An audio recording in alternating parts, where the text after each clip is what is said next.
नुक्ता नज़र में एक बार फिर खुशामदीद बात हो रही थी जलसों की, और पीटीआई का जलसा था ज़ेर बहस शामी साहब जमात इस्लामी के साथ भी उन्होंने अपने जलसे के बाद फिर जमात इस्लामी से मुलाकात भी की है इमरान खान यानी हर जलसे के बाद जमात इस्लामी से मुलाकात होती है। जो 30 अक्टूबर का जलसा था उस वक्त जनाब सैयद मुनव्वर हसन साहब से मुलाकात हुई थी इमरान खान साहब के घर पर जी, और पूरा वफद गया था। बिल्कुल। और अब इमरान खान साहब गए हैं अगले दिन जावेद हाशमी साहब के साथ और दूसरों के साथ जी मंसूरे में, और सैयद मुनव्वर हसन और उनके रफाका से मुलाकात हुई। असूली इत्तफाक हुआ है। अभी कमेटी कायम हो गई है, देखिए क्या होता है। लेकिन पीएमएलएन भी तो रेस में शामिल है ना कि किसी तरीके से जमात इस्लामी उनके पास आ जाए। देखिए पीएमएलएन की अपनी सियासत है, और पीएमएलएन देखिए वो भी अब जोरदार तरीके से तहरीक चला रहे हैं अपनी।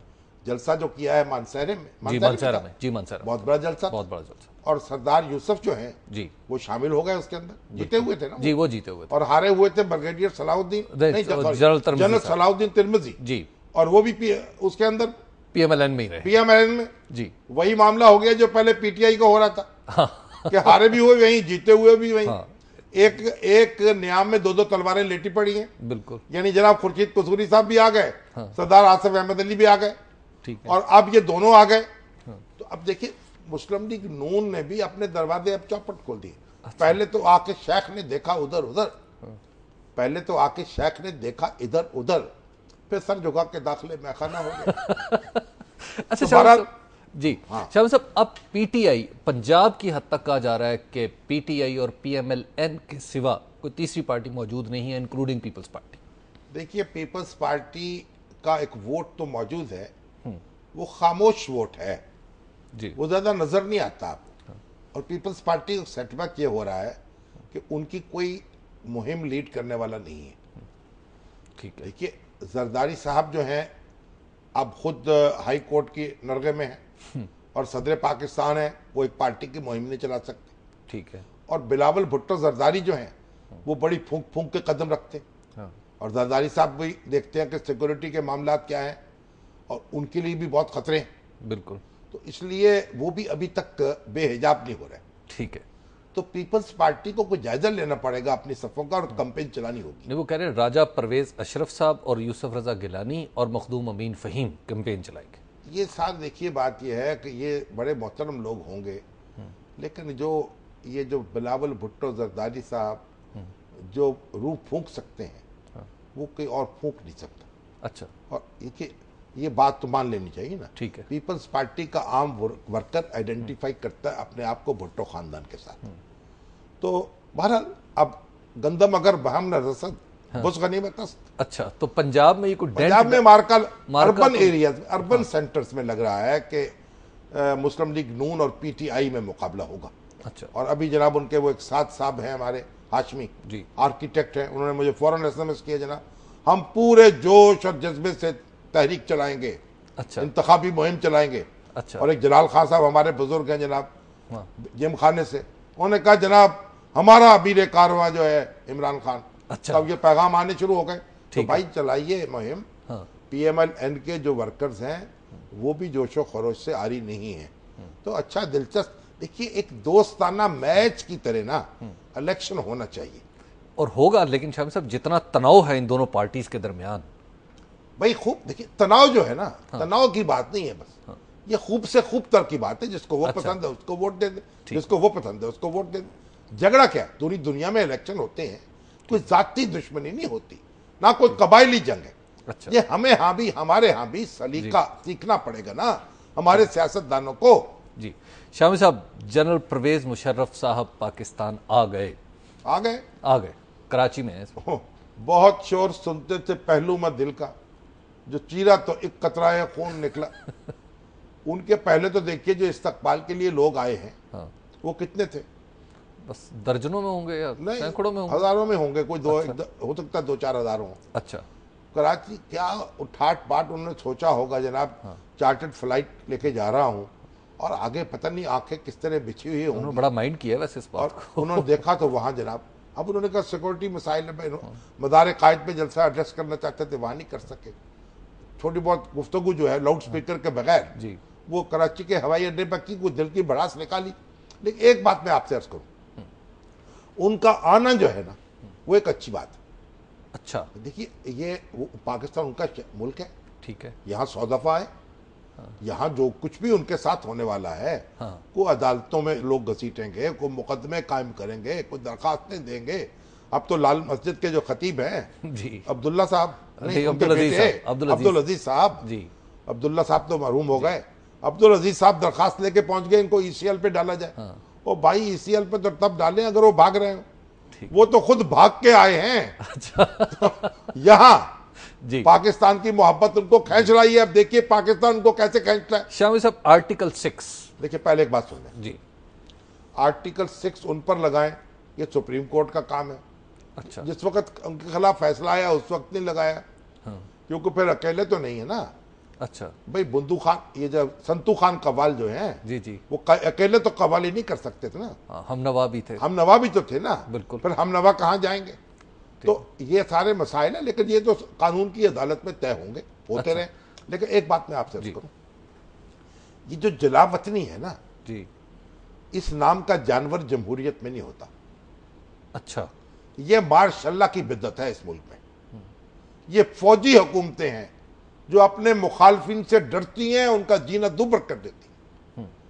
सबसे पहली जलावतनी पाकिस्तान में जो हुई है वो मेजर जनरल सिकंदर मिर्जा की हुई है, सदर पाकिस्तान। अच्छा, जो पाकिस्तान के बाकायदा मुंतखब सदर थे, और उनको अयूब खान साहब ने एक अपना टोला भेजा जर्नैलों का, जो घसीटते हुए ऐवान सदर से बाहर लाए, और उनको मुल्क बदल कर दिया गया।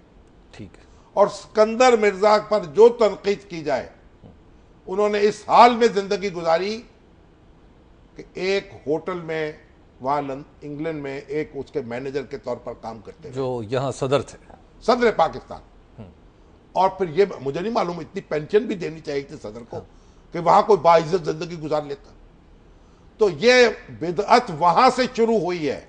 अयूब खान को खौफ लाहक था सिकंदर मिर्जा से, क्योंकि कानूनी सदर वो थे और अयूब गैर कानूनी थे। ठीक। और यहां जनाब फिर उसके बाद मुशर्रफ को देख लीजिए। हाँ। नवाज शरीफ के साथ क्या मामला हुआ, आप बैरून मुल्क चले जाएं। हाँ। उनको जलावतन किया, कैद से निकाला, और खुद हमारी एक मीटिंग थी, उसमें हमने लोगों ने पूछा भी आपने ये क्या किया है परवेज मुशर्रफ से? हाँ जी। अच्छा। उन्होंने कहा देखे वो कलसूम नवाज क्या कर रही थी, वो भी गाड़ी, वो कार पे बैठी हुई है, क्रेन पे चढ़ गई है, हंगामा था, फसाद था, एक बात। और दूसरी बात यह कि तेल की फैसिलिटी मिली हुई थी सऊदी अरब से जी, वो भी खत्म हो सकती थी। अच्छा अच्छा। और खौफ लाहक था कि नवाज शरीफ अगर यहां रहेगा तो ये हमारी हुकूमत नहीं चल पाएगी, कोई ऐसी तहरीक शुरू हो जाएगी। ठीक है जी। और ये फिर जनाब बेनजीर भुट्टो जो है वो भी मुल्क से बाहर गई। ठीक है। आसिफ अली जरदारी भी बाहर गए। तो बज़ाहिर वो जलावतनी नहीं थी, लेकिन हकीकत में थी। जब जरदारी साहब ने यहाँ लाहौर आने की कोशिश की तो उनकी क्या दुर्गत बनाई गई। बिल्कुल। तो जमहूरियत में लोग जलावतन नहीं होते, घरों से निकाले नहीं जाते, वो मौजूद रहते हैं, उनका एहतसाब होता है, उनसे हिसाब लिया जाता है वोट के जरिए। अब परवेज मुशर्रफ साहब आ गए। हाँ। बिस्मिल्लाह, अब जो जो कानून है उनके खिलाफ हरकत में आना चाहता है वो आ जाए। ठीक, एक ब्रेक का वक्त हो गया, ब्रेक ले लेते हैं, उसके बाद हम आपके सवाल शामिल करेंगे फेसबुक, SMS और टेलीफोन लाइंस के जरिए। आप देखते रहिए नुक्ता नज़र।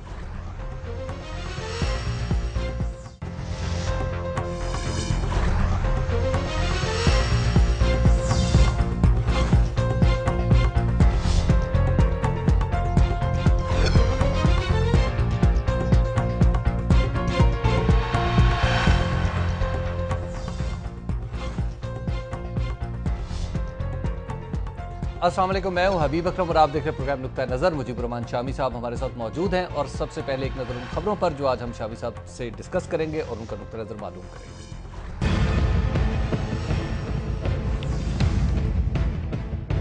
निगरान वजीर आजम तो आ गए, पंजाब का निगरान कौन होगा?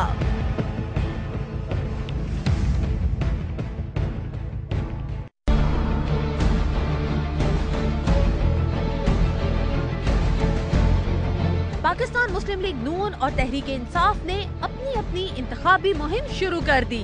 जलसों पे जलसे।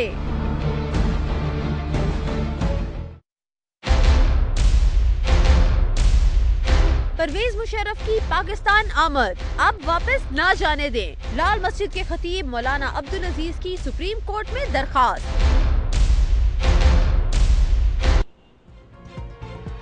जी, सबसे पहली खबर के निगरान वजीर आजम तो आ गए और शामी साहब मीर हजार खान खोसो 84 ईयर्स की उम्र में निगरान वजीर आजम बन गए। देखें, निगरान वजीर आजम का इंतखाब हो गया जी, सिलेक्शन नहीं, सिलेक्शन कह लीजिए, मगर इलेक्शन कमीशन ने इंतखाब किया है वो जी।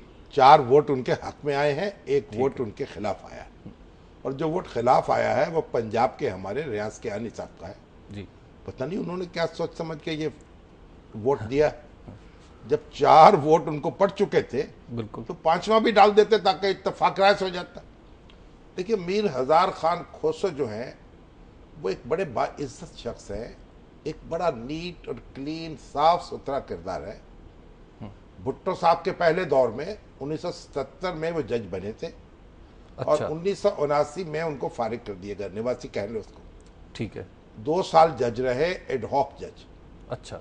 उसके बाद फिर उनकी तकर्री दोबारा हुई और फिर चीफ जस्टिस भी बने, और वो किसने सुप्रीम की कोर्ट में भी पहुंचे हैं। दूसरी तकर्री मेरे खुद से ज़ियाउल हक साहब का दौर था, जुनेजो साहब की हुकूमत थी कि ज़ियाउल हक साहब खुद थे जी, यानी ज़ियाउल हक साहब भी होंगे 2 साल बाद। नहीं, मेरा ख्याल ये उस वक्त इन्होंने पीसीओ के तहत हलफ नहीं उठाया। अच्छा। क्योंकि पीसीओ 81 में आया है, 81 में। ठीक। उस वक्त ये जज नहीं थे। और पाकिस्तान के कई जज ऐसे हैं जिन्होंने हलफ नहीं उठाया। चीफ जस्टिस हमारे अनवारुल हक, जिनको भुट्टो का केस जिन्होंने फैसला किया, उन्होंने भी इनकार कर दिया हलफ उठाने से पीसीओ के तहत, और अपनी नौकरी जो थी उसको लात मार दी। अच्छा। और यहां जस्टिस जकीउद्दीन पाल थे जी, वो भी उस भुट्टो का जो ट्रायल था यहाँ लाहौर हाई कोर्ट में, उसके बेंच के मेंबर थे। अच्छा। उन्होंने भी इनकार कर दिया, वो मुस्तकिल जज थे। और मौलवी मुश्ताक हुसैन साहब उस वक्त एडहॉक जज थे सुप्रीम कोर्ट के। Chief justice Lahore high court रहे, लेकिन कैसे वहां पहुंचे सुप्रीम कोर्ट में, ये एक लंबी कहानी है, फिर सुनाऊंगा। ठीक है। और वहां उनको एडहॉक जज मुकर्रर किया गया। अच्छा अच्छा अच्छा। और ठीक है। सुना है कि वो शायद कुछ आमादा थे हलफ लेने पर। अच्छा, पीसीओ का। क्योंकि वो एक कश्ती तो जला चुके थे, दूसरी नहीं जलाना चाहते। ठीक। लेकिन उनको इत्तला दी गई कि आपकी जरूरत नहीं है, आप हलफ लेने तशरीफ न लाएं। तो इस तरीके से वो भी सुप्रीम कोर्ट के एडहॉक जज की हैसियत में घर भेज दिए गए। ठीक है। अच्छा। तो ये जो खोसो साहब उस वक्त जज नहीं थे, बाद में जज बने, बलूचिस्तान हाई कोर्ट के जज रहे और सुप्रीम कोर्ट के आर्जी जज रहे और वफाकी शरई अदालत के चीफ जस्टिस मुकर्रर हुए। ठीक है। और गवर्नर बलूचिस्तान भी रहे कायम मुकाम। जी। अब जिस तरीके से पाकिस्तान मुस्लिम लीग नून ने और पीपल्स पार्टी ने इस मामले को डील किया है, उसका यही नतीजा निकलना था कि हजार खान खोसो पर कुर्राए फाल निकला था। अच्छा शाम साहब, इनकी तो तवक्को ही नहीं की जा रही थी कि ये नहीं, उन 4 नामों में थे। हाँ। जो सजेस्ट किए गए थे। पीपल्स पार्टी ने इनका नाम तजवीज किया था और डॉक्टर इशरत हुसैन का किया था जी। और पीएमएल-एन ने जस्टिस नासिर असलम जाहिद का नाम दिया था और एक नाम कौन था? पलेजो साहब का। पलेजो साहब का जी। अब पलेजो साहब भी कोई इसके लगभग ही होंगे। हाँ बिल्कुल। तो आप तो ये देख लीजिए कि हमने पहले तो 85 साला जो चीफ इलेक्शन कमिश्नर उनका इंतखाब किया। अब ये खोसो साहब, वैसे भी निगरान जो है ना वो तो बुजुर्ग ही होते हैं। अच्छा।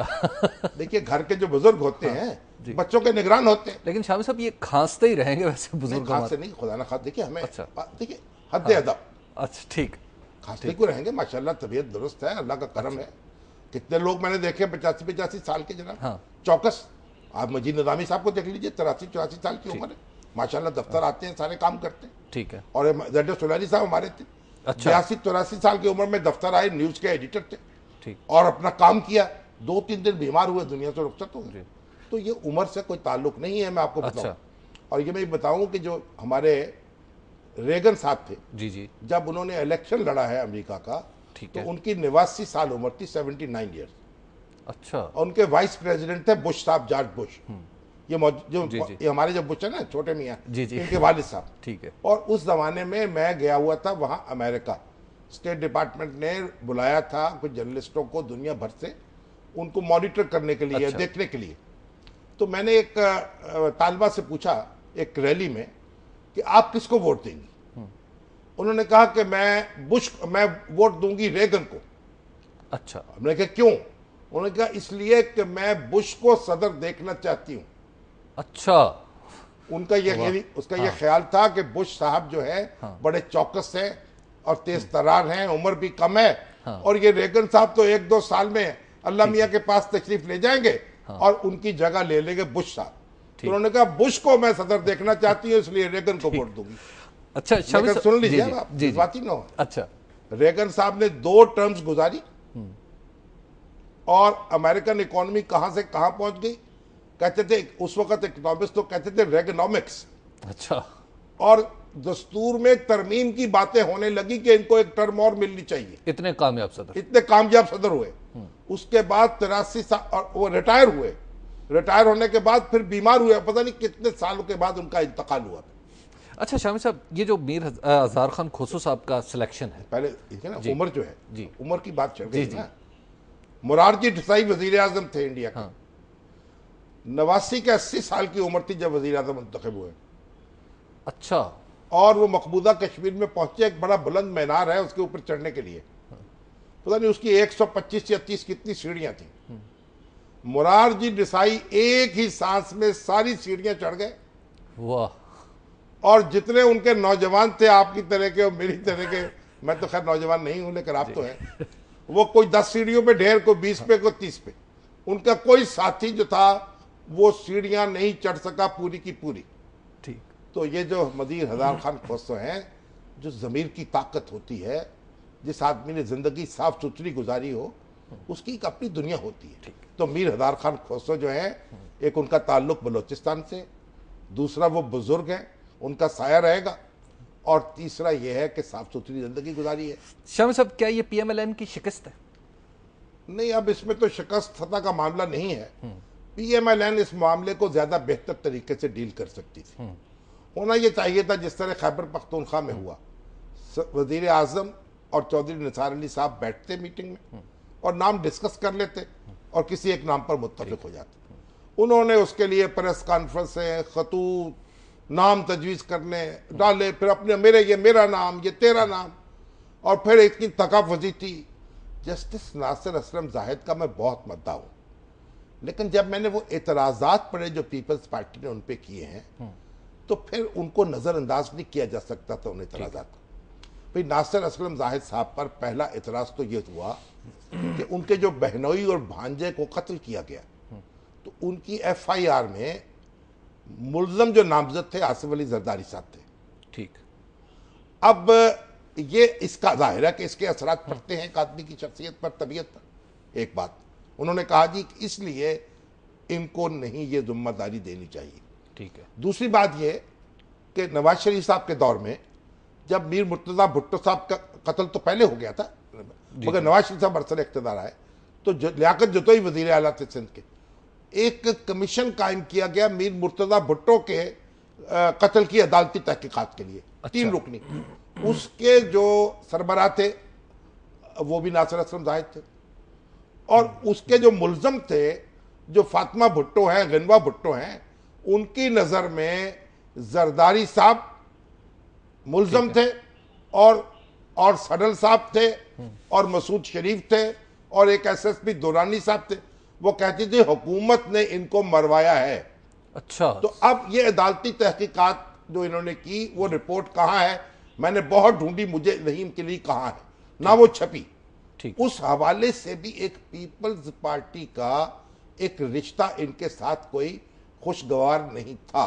ठीक है, एक मुखालफत के इम्कानात थे। मतलब इस वजह से उन्होंने एतराज किया। शाम साहब, ब्रेक ले लें। ब्रेक के बाद हम गुफ्तगू यहीं से शुरू करेंगे। आप देखते रहिए नुक्ता नज़र।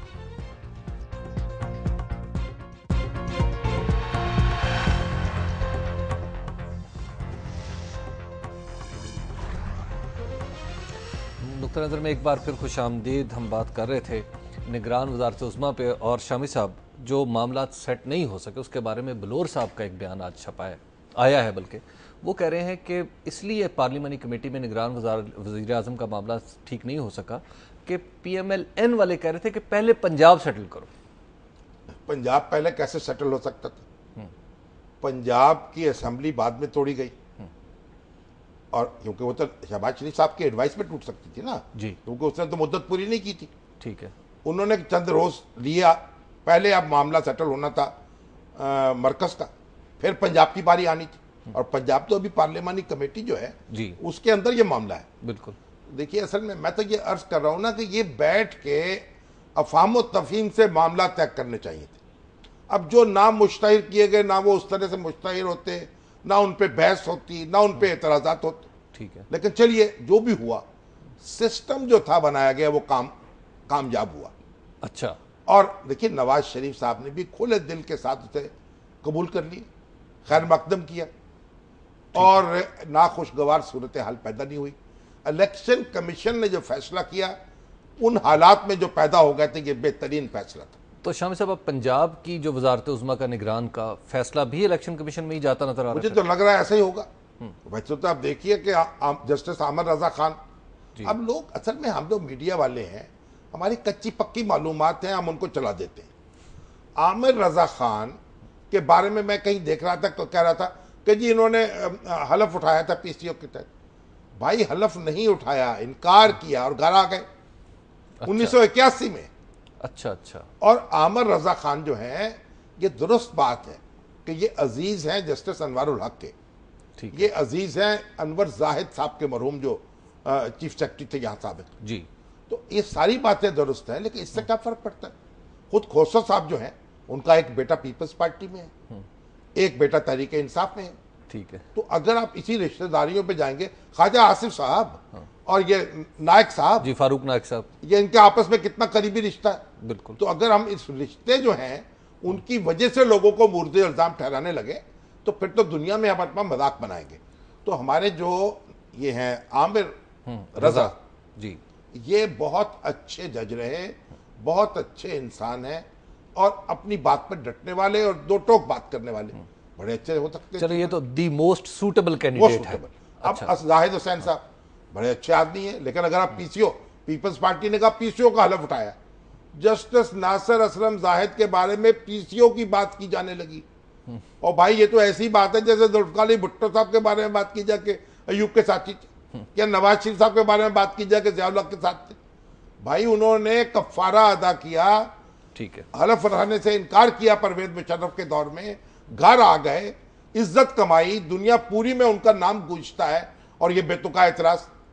और अगर यही एतराज है तो फिर जस्टिस जाहिद हुसैन साहब जो हैं, उन्होंने भी PCO के तहत हलफ उठाया, ठीक, फिर उनका नाम भी उस तरह नहीं आएगा। अगरचे मुझे एतराज नहीं है, वो बड़े शरीफ आदमी है और बड़े मुनसिफ मजाज है, लेकिन मैं पीपल्स पार्टी के, एक तरफ आप एतराज कर रहे हैं, दूसरी तरफ वो नाम तजवीज कर रहे हैं। ठीक है, और एक नाम तो देखिए हमारे तबके में से आगे, हाँ। अब नजम सेठी साहब, मियां आमिर महमूद साहब ने तो जरा माजरत कर ली, हाँ। अब नजम सेठी साहब का नाम है, पीपल्स पार्टी ने पेश कर दिया है, हाँ। और मुस्लिम लीग नून जो है उसे कबूल करने से हिचकिचा रही है। मैं तो ये समझा था कि मुस्लिम लीग नून जो है वो भी इसको कबूल कर लेगी, अगरचे कुछ तलखी रही है। वैसे आप भी बाल बाल ही बचे। नहीं, वो तो आपके नजदीक में बचा है ना, वो तो जरदारी साहब के मजाक की बात करते हैं ना। ये मामला संजीदा हो गया है। अच्छा। और मुस्लिम लीग नून के साथ और नवाज शरीफ साहब के साथ नजम सेठी साहब के, जुगनू मोहसिन साहबा के बड़े मरासम हैं, उनके आना जाना है, वो बड़ी एहतियात से अपने गुफ्तगू करते हैं, एहतियात से लिखते हैं। मैं तो समझता हूँ, देखिए, अगर मुझे अपने तबके में से किसी हमायत करनी है तो नजम सेठी साहब से बेहतर कौन वज़ीर आला होगा? ठीक है, उनको चुन लेना चाहिए। अब मुस्लिम लीग नून जो है उसको भी कुछ तो इधर भी भेजना चाहिए, हमारे अखबार नवीसों की तरफ। बिल्कुल ठीक है। तो मीडिया की कोई कदर अफजाई तो वो भी करे ना जी। तो ये कबूल कर ले नाम, तो मसला झगड़ा खत्म हो जाए। ये सुप्रीम कोर्ट, देखिए, हम सुप्रीम कोर्ट नहीं, इलेक्शन कमीशन पे हम हर बोझ क्यों डालना चाहते हैं? आपस में फैसला कर ले। राना सनाउल्लाह साहब, ये मूंछ जरा नीची थोड़ी सी कर ले, नीची नहीं होगी ये। और वैसे भी इलेक्शन कमीशन की तबीयत भी थोड़ी खराब रहती है। नहीं, इलेक्शन कमिश्नर साहब, आप देखिए, इलेक्शन कराएंगे, आप फिक्र न करें। आज भी उन्होंने इलेक्शन कमिश्नर बदले हैं, जो सिंध के लाहौर भेज दिए, बिल्कुल, लाहौर के सिंध भेज दिए, और बाकी पश्तूनख्वा के तो पहले ही बदले गए हैं। बिल्कुल। ये सारे लोग जो हैं, ये इनको जरा हिलाना जुलाना चाहिए पूरे अमले को। ठीक है। और मैसेज अब इलेक्शन कमीशन का ये मैसेज आ रहा है, हाँ, कि वी मीन बिजनेस। सख्ती के साथ कार्रवाई करनी चाहिए किसी रू रायत के बारे में। शामी साहब, आगे जाने से पहले एक छोटा सा सवाल मेरे जहन में निगरान वजीर आजम के बारे में। एक आदमी जो रिटायर्ड लाइफ गुजार रहा है और इनएक्टिव लाइफ गुजार रहा है, वो अब कैबिनेट कैसे बनाएगा जिसको आपने यकायक इस मुल्क की वजारत उज़्मा दे दी? कमाल है, अभी दुनिया में हूँ, दुनिया का तलबगार नहीं हूँ। हाँ। अब ये अभी कैबिनेट बनाएगी, देखिएगा चंद रोज में बन जाएगी। शामी साहब, उनकी तो हमें तस्वीर तक नहीं मिल रही थी, तो मीडिया वालों को आपको भी पता है। हमारा कसूर है ना। अब इत्तफाक ही उन पर हुआ है, तो इसका क्या इलाज है भाई? असल में खूबी है इत्तफाक। ठीक है। आप तस्वीरें ले लेके क्या करेंगे? जिन लोगों की तस्वीरें आपने जेबों में रखी हुई हैं, उन्होंने कौन से गुल खिलाए हैं और घर घर में टांग दे चाहे उनके कौन से उन्होंने जनाब कायदे आजम की तरह कोई मयार कायम कर दिए हैं दयानत और अमानत के। ठीक है, ठीक है। हम सब अगली खबर की तरफ चलते हैं, जो जलसों के बारे में। सबसे पहले इमरान खान का जलसा इतवार, जो हफ्ते 23 मार्च। भाई असल में इमरान खान का जलसा जो है, लोग उसका मवाजना करते 30 अक्टूबर 2011 के जलसे से, और ये जलसा मेरे हिसाब में तो उस जलसे से बड़ा था। अच्छा। हाँ जी, क्योंकि इसमें देखिए, इसमें एक तो उनके इलेक्टेड लोग थे जो आ रहे पूरे मुल्क से, और आप सुना सरगोजे में थे सर? जी, मैंने सरगोदा में भी देखा। अच्छा, रास्ते में ट्रैफिक, नो डाउट, बहुत ज्यादा बसें थी, मोटरवे के ऊपर हंगामा था, जीटी रोड बंद थी, सड़कें भरी हुई थी, बहुत से लोग पहुंच ही नहीं पाए, बहुत से पहुंचे। बल्कि मोटरवे का एक जो इंटरचेंज था शामी साहब, वहां पर तहरीके इंसाफ के झंडे और गाड़ियां इकट्ठे हुए थे, और वो बहुत ज्यादा लोग थे वहां। पाकिस्तान की तारीख के चंद बड़े जलसों में एक है। ठीक है। देखिए, इसका फायदा ये हुआ कि तहरीके इंसाफ के अंदर एक नया जोश पैदा हो गया, एक एतमाद आ गया ना इमरान खान में भी और उनके फॉलोअर्स में भी। ठीक है। अब उनके जो कारकुन हैं, कहते एक अकेला 2-11 वाली बात होती है ना, ये हजूम जो होता है ये भी एक ताकत देता है ना, नफ्सियाती। बिल्कुल। तो अब वो नफ्सियाती ताकत जो है उसका एक टिका लग गया उनको। ठीक है। अब वो पूरे जोशो खरोश के साथ, एतमाद के साथ अपनी इंतखाबी मुहिम में जाएंगे। ठीक। ये बात अलबत्ता मैं वादे करना चाहता हूं कि जलसे का मतलब इलेक्शन की जीत नहीं है। जलसे में अगर वो जोशो खरोश इंतखाबी मुहिम में मुंतकिल होगा और इंतखाबी मुहिम फिर वोटों में मुंतकिल होगी, तो फिर जीत होगी। ठीक है। तो ये ना कहें कि जनाब इमरान खान साहब ने मैदान मार लिया। पानीपत की लड़ाई वो लड़ रहे थे, हाँ। वो पानीपत का मार्का अभी दरपेश है। ठीक है। लेकिन बहरहाल जो जलसा किया वो काबिल दाद है, और तहरीक इंसाफ जो है अब एक पाकिस्तान की एक बड़ी पार्टी है। अच्छा शामी साहब, 3 पार्टियों में से एक बड़ी पार्टी। जो मोतरजीन है वो कहते हैं कि जी इसमें लाहौर की नुमाइंदगी कम थी, बाहर से लोग ज्यादा आए थे। देखिए, बुनियादी तौर पर ये उनका दावा 80,000 का है, मैंने तो एदाद-ओ-शुमार नहीं देखे जी, कि 80,000 लोग उनके मुख्तलिफ सतह पर यूनियन काउंसिल से लेके मरकज तक उम्मीदवार जो थे वो जीते हैं, वो ओहदेदार बने हैं। अब उनका हलफ था ये, जो बारिश की नजर हो गया। हाँ। लेकिन अब जब लोग आएंगे तो लाहौर से जितने जीते होंगे, लाहौर से तो 200-400 जीते होंगे ना, बिल्कुल, तो वो सारे मुल्क से आए हुए थे। इसलिए लाहौर की रिप्रेजेंटेशन तो कम होनी थी उसमें, क्योंकि ये एक पार्टी कन्वेंशन भी था ना। ठीक। और जलसा भी था। आप ये तो एक ऑर्गेनाइजेशन है ना, जिस तरह इस गेयर अप हुई है जी, अब ये कारकुन एक नए जज्बे के साथ आएंगे। और ये जो गुज़श्ता साल 1.5 साल गुजरा इंतखाबात का, जिसमें अपने आप से लड़ाई होती रही, धड़ेबंदी होती रही, एक दूसरे के खिलाफ नारे लगते रहे, इलेक्शन लड़े जाते रहे, कोई इलेक्टेबल आ गया, कोई इलेक्टेबल चला गया, कोई इलेक्टेबल से समझा यहाँ आओ, आ गए तो उन्होंने कहा यहाँ किस मुसीबत में फंस गए, यहाँ तो नहीं टिकट मिलने का, फिर वापस जाओ। तो सब कुछ के बावजूद अब पार्टी एक नई ताकत रख रही है। अच्छा।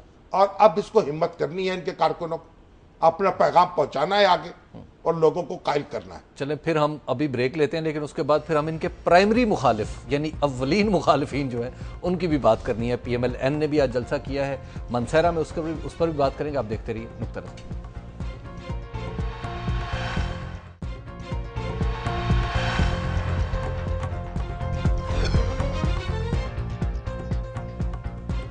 नुक्ता नज़र में एक बार फिर खुशामदीद। ये सेगमेंट है आपके सवालात का, लेकिन एक सवाल मैं शामी साहब की खिदमत में पेश करना चाहता हूँ। शामी साहब, मुशर्रफ साहब आ गए, अब बात ये चल रही है, ये कोई खबर नहीं है लेकिन एक आम तौर पे लोग कहा जा रहा है कि MQM अब उन्हें सपोर्ट भी करेगी और एक सीट कराची से जितवाएगी ताकि मुशर्रफ साहब असम्बली में नजर आए। देखिए, MQM में कोई जोशो खरोश तो नहीं पाया जाता।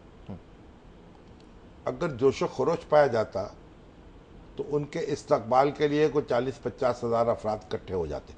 ठीक है। और इकट्ठे हो जाते तो एक नई ताकत और तवानाई के साथ वो जनाब मंजर आम पर आते। ठीक है। MQM ने ऐसा नहीं किया। जो भी वहाँ पहुँचे हैं 1.5-2-3 हज़ार आदमी, वो मुशर्रफ साहब के ज़ाती असीर ही पहुँचे हैं। ठीक है। तो इसलिए MQM अगर उनको कोई सीट वीट देगी भी जी तो कोई उनके गवारे में हवा भरने वाली नहीं है। अच्छा, हम बस सीट दे दी, चलिए एक सीट ले लेंगे। हाँ। अब सदर पाकिस्तान वह असम्बली में बैठे हैं, शोर मचाएं, हंगामा करें। ठीक है। तो देखिए, अच्छी बात है। देखिए, इलेक्शन जो है उसमें हिस्सा लें, उनका हक है। ठीक है। और मैं समझता हूँ ये जो बयान आ रहे हैं ना, कई हमारे उलमा ने बयान दिए, कैसे आ गया, पकड़ो, जाने न दो, मुझे भी SMS में तहचा है। ये किसी को ये हक हासिल नहीं है कि किसी शख्स को पाकिस्तान में आने से रोके जो कि पाकिस्तानी हो। लेकिन 3 नवंबर 2007 वाला एक्ट जो है, कुछ हो, हाँ। देखिए, आप कानून की अदालत मौजूद है, ठीक है, उसमें जाइए, मुकदमा कीजिए। ठीक। और ये तलाल बुख्ती साहब ने जो कहा है ना, हाँ। कि मैं सर की कीमत लगा दी, ये भी तो हदूद से तजावुज है। ठीक। ये जो एक मुनज़्ज़म रियासत और मुआशरा है, उसमें इस तरह की हरकतें बर्दाश्त नहीं होती। ठीक। आप अदालत में जाइए, कार्रवाई कराइए। किसी शख्स को कोई हक नहीं पहुंचता कि वो अपने तौर पर कानून को अपने हाथ में ले। परवेज मुशर्रफ साहब को वही हकूक हासिल हैं जो हम सबको हैं और होने चाहिए। ठीक है। जब तक कि अदालत वो हकूक उनसे छीन नहीं, उससे कुछ ज्यादा भी हैं। GHQ ने खत भी लिखा है कि उन्हें स्पेशल सिक्योरिटी दी जाए। चलिए, सब अभी तक तो सदर पाकिस्तान साबिक है ना भाई, जी। रहे तो है ना इस मनसब पर, जिस तरह भी रहे हैं, रहे तो हैं। ठीक। शाम साहब, अनवारुल हक साहब हैं हासिलपुर से फोन लाइन पे। जी, अस्सलाम वालेकुम अनवार साहब। जी वालेकुम सलाम। शामी साहब, क्या हाल है? आपकी दुआ है।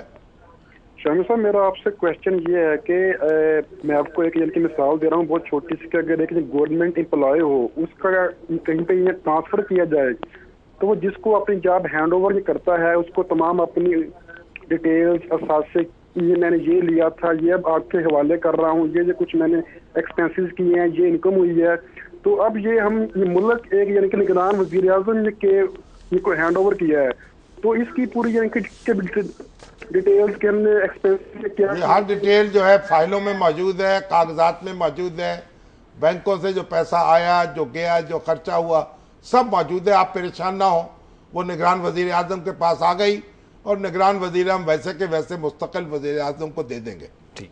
मास्टर गुलाम यासीन साहब हैं पत्तों की से। जी, अस्सलाम वालेकुम मास्टर साहब। वालेकुम सलाम सर, क्या हाल है? आपकी दुआ है। मैं EST टीचर जी काम कर रहा हूँ, एज ए EST टीचर 1988 से। हाँ जी। हमसे दरखास्तें 2011 में, दिसंबर 2011 तक हमसे दरखास्तें मांगी गई थी प्रमोशन के लिए। ठीक। लेकिन सर उसके बाद जो डायरेक्ट कोटा है उसमें 2012 में भी कर दी गई, फरवरी 2012 और अक्टूबर 2012 में, लेकिन हमारी अभी तक प्रमोशन नहीं की गई। मास्टर जी, आप बात सुने, मास्टर जी आप बात सुने, आपके साथ यही होना चाहिए, क्योंकि आपने गुज़श्ता 5 साल में हमें टेलीफोन नहीं किया। जब हुकूमत खत्म हो गई आप शोर मचा रहे हैं जी। अब ये निगरान हुकूमत है, इसका अब इंतजार करें, 1.5-2 माह नई हुकूमत आएगी तो फिर अपनी दरखास्त पेश करें। अच्छा, शामी साहब, अली बाबा हैं, ये फेसबुक पे हैं। तो 40 वो तो नहीं है साहब। अली बाबा साहब पूछ रहे हैं कि शामी साहब ये बताइएगा कि हमारे यहाँ अब जो वोट हैं वो पॉलिटिकल पार्टीज को पड़ेंगे, क्या आवाम में इतना शऊर आ गया है, या हमेशा की तरह बरादरियों को? नहीं, ये मिक्स है। पॉलिटिकल पार्टीज को भी पढ़ते हैं वोट, अगर ना पढ़ते होते तो लोग इनमें भाग भाग के ज्वाइन ना करते इनको। सिर्फ बरादरी का वोट काफी नहीं होता। तो आप जब ये जमहूरी निज़ाम चलेगा, पॉलिटिकल पार्टीज के वोट ज्यादा होते जाएंगे, दूसरे वोट कम होते जाएंगे, दूसरी असबियतें कम होती जाएंगी। इसलिए आप खातिर जमा रखें, निज़ाम को चलने दें, पॉलिटिकल पार्टीज डोमिनेट करेंगी बिलाकर। वकार अहमद साहब हैं बहावलपुर से। जी, अस्सलाम वालेकुम वकार साहब। वालेकुम सलाम जी, मुजीबुर रहमान साहब, अस्सलाम वालेकुम। वालेकुम अस्सलाम जी, मैं आपके एनालिसिस का बड़ा फैन हूँ। बहुत मेहरबानी जनाब।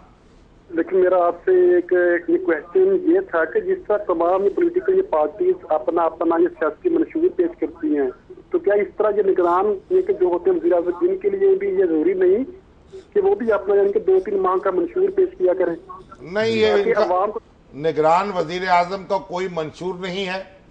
उसका काम निगरानी करना है कि इलेक्शन मुनसफाना हो, गैर जानबदाराना हो, कोई तजावुज ना हो, ये उसका मैंडेट है। बाकी तो उसने काम जिस तरह चल रहे थे उस तरह चलाने हैं और फिर आगे सपुर्द कर देने हैं। शाम साहब, वैसे वक्त खत्म हो गया, एक छोटा सा वैसे सवाल जहन में है, वो इन्हीं के सवाल से वकार साहब के, उन्होंने आपको मुखातिब किया मुजीबुर रहमान कह के। इस नाम से और भी कुछ लोग मुखातिब करते हैं आपको?